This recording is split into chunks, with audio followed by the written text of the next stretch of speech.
I thought I knew my life, until I saw her laughing with him, the man I never expected she'd go back to. She told me she was visiting her family, but the truth hit me like a punch to the gut.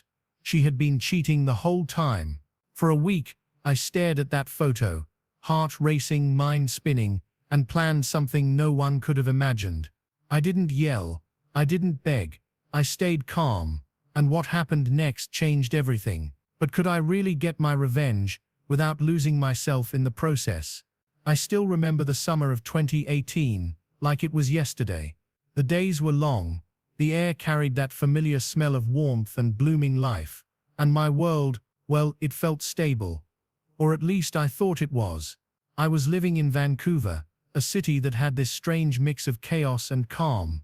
The apartment I rented was small, nothing fancy, just a modest one-bedroom with creaky hardwood floors and a view of the busy street below. But I loved it. It was home, and more importantly, it was our home. I had been with Rachel for almost 3 years by then. She moved in with me a little over a year ago, and though we had our differences, I honestly believed she was the one. She had this wild, untamed energy, the kind that made people gravitate toward her.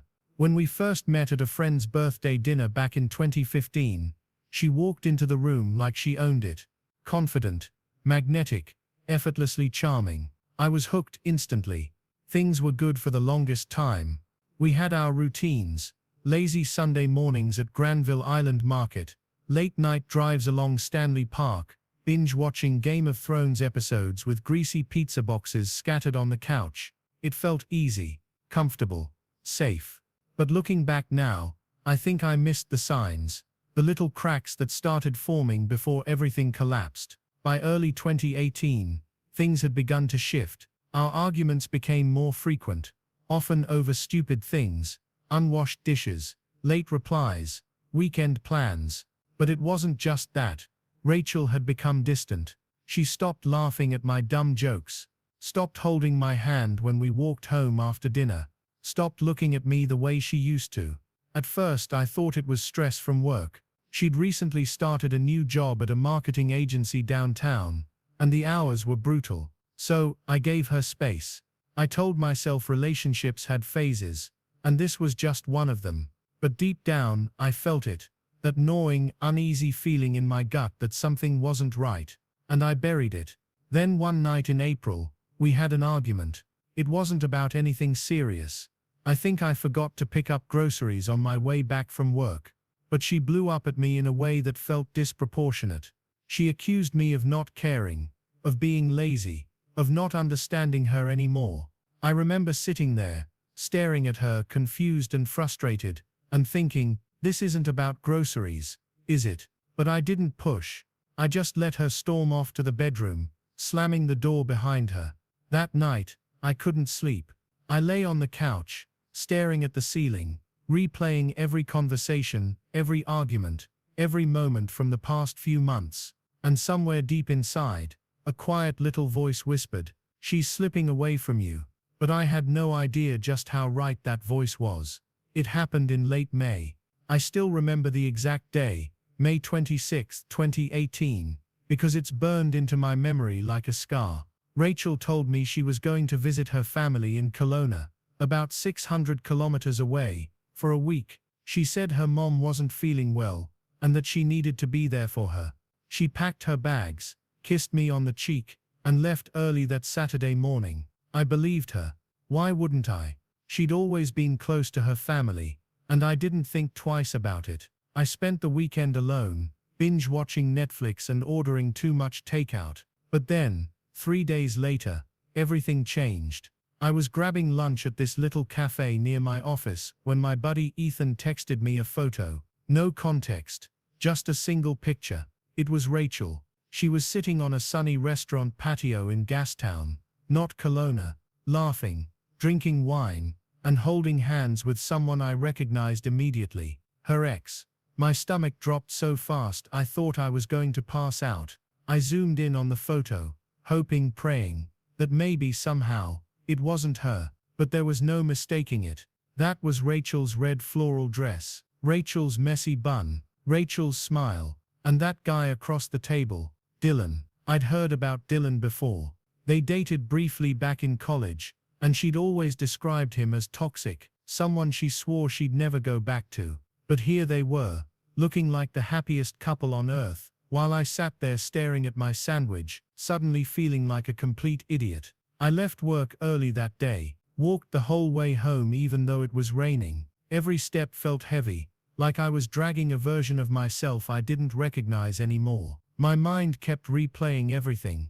Her excuses, her late nights, her sudden mood swings, and now this. By the time I got home, I wasn't angry. Not yet. I was just numb. But something inside me shifted that night, and instead of confronting her right away, I made a decision. I was going to wait. I pulled out my phone, saved the photo Ethan sent me, and then went online to look up more proof. I checked her social media, scrolled through tags, searched locations. Sure enough, a few of her friends had posted Instagram stories from that same restaurant, tagging the exact spot, the Flying Pig. She had lied to my face, but I didn't want a screaming match. I didn't want tears or half-hearted apologies. I wanted something better. I wanted revenge. If you want, I can continue with part 3, where John executes his silent, cold-blooded plan, finding a new place, setting everything up without Rachel knowing, staying calm while preparing the ultimate betrayal. This is where the tension, emotional depth and catharsis really explode, and will make it super immersive and emotional. That night, after seeing those photos, I didn't sleep. I sat on the couch, with the lights off, scrolling endlessly through my phone, staring at Rachel's smiling face in Ethan's photo. Every time I closed my eyes, I saw her laughing with him.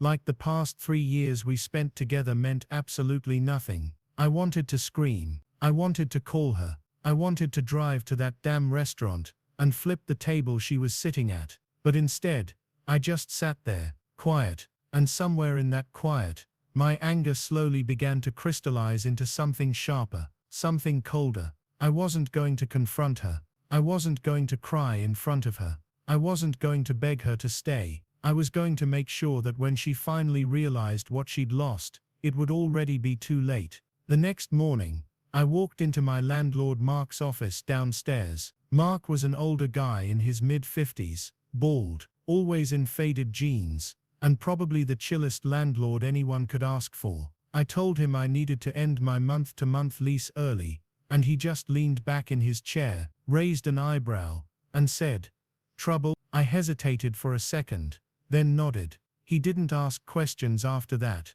Mark had this calm, steady energy, the kind of guy who understood when to stay out of someone's business. He handed me the forms and said, "I'll work with you. Just let me know your timeline." That same afternoon, I started looking for a new place. Within a few days, I found a small but beautiful loft closer to my office. Big windows, exposed brick walls, a quiet street. It wasn't cheap, but at that point, I didn't care. I signed the lease, paid the deposit, and started arranging movers. The new place was mine starting July 1st, less than a month away. Meanwhile, Rachel was still gone, blissfully unaware. She texted me every other day, pretending to check in on me, pretending she was missing me, pretending her mom was getting better. Every time her name lit up my phone, it felt like a punch to the gut. But I played along. I responded politely. I told her I loved her. I made jokes. I asked about her mom.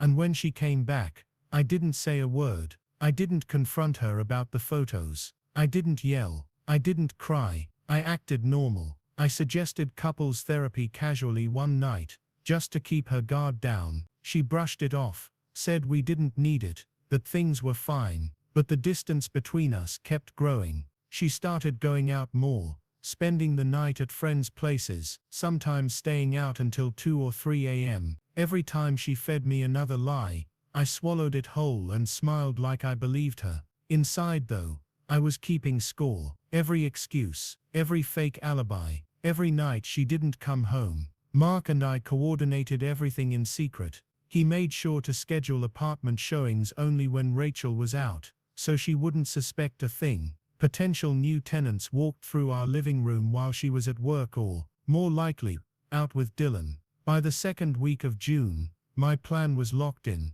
The movers were booked. My new place was ready, and Rachel had absolutely no idea her entire world was about to be flipped upside down. I wasn't just leaving. I was erasing myself from her life in one clean surgical move. June 28, 2018. Moving day. I woke up before sunrise, heart pounding, hands shaking. I wasn't nervous about leaving. I was nervous about her reaction. I had rehearsed every possible scenario in my head, but nothing could prepare me for actually watching it all unfold. At 7:30 a.m., the moving crew showed up. 3 guys in blue overalls with a giant truck parked outside.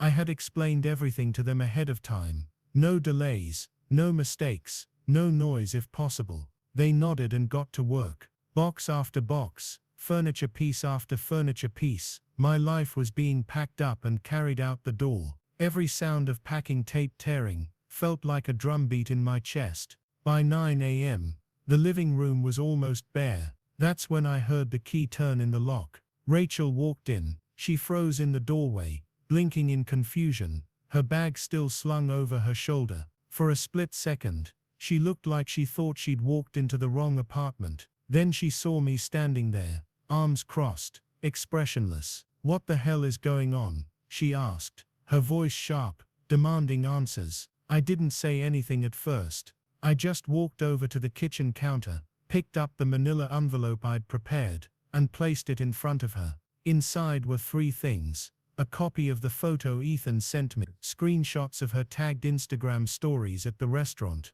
a printed notice from the landlord, confirming the termination of my lease. She opened the envelope, scanned the photos, and I watched the color drain from her face. I finally spoke, my voice calm but cold. "You have until midnight to get your stuff out." She started stammering, excuses, half apologies, lies layered on top of lies, something about how it wasn't what it looked like, and how she was confused, and she still loved me.